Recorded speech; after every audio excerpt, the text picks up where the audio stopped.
Ho ho ho! Merry Christmas! And a happy holidays to our friends who don't celebrate Christmas too. Now we all love a good Christmas episode, right?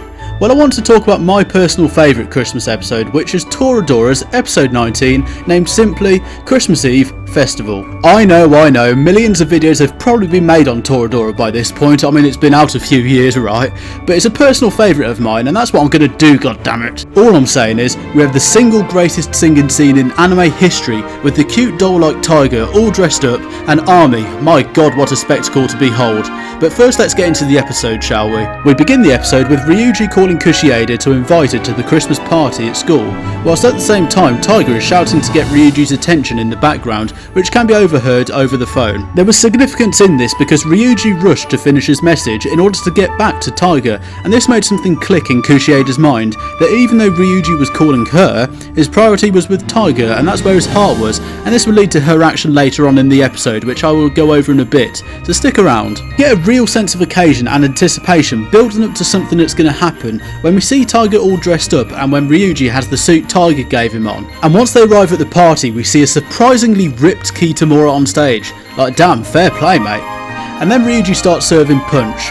Well, at least he's consistent, right? Once we get the majestically fantastic song from Army and Tiger, Tiger leaves straight away. And this is where things start to get going, because Tiger still has the mentality of trying to set up Ryuji and Kushieda like they had been doing from the start of the programme, so she goes home to get out of their way. But this is where it starts to get a little complex. Kushieda doesn't turn up to the Christmas party because when she hears the message that I was talking about that Ryuji sent her earlier, she realised as a result of it that Tiger was actually the one for Ryuji and not her, despite her own personal feelings towards him. But Ryuji, being as dense as he is, he doesn't put any of this together and chases after Tiger after realising that she will be home alone on Christmas. And then he turns up in some sort of teddy bear Christmas themed costume. I'm not entirely sure why it wasn't just a Santa costume, but I'll go with it. And he tries to climb from his window to hers, which is rather dangerous, let's face it. I mean, if he falls through the gap between the two buildings, it's not going to be a very Merry Christmas, is it? I mean, he could have just gone into a building, taken the lift,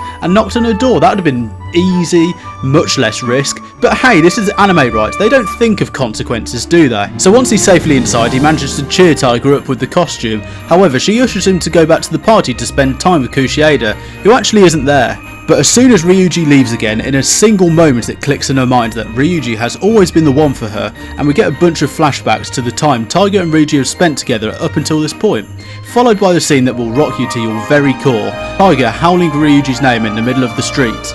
This scene never fails to hit you in the feels, even after you've watched it about 10 times already. Kushieda sees Tiger howling his name and realises despite her feelings towards Ryuji, which were not very obvious up until this point, she knows Tiger and Ryuji are meant for each other, and so she goes to find him in order to reject him, which was quite to his bewilderment because it kinda came out of nowhere and he's just in the middle of this clusterfuck of a situation.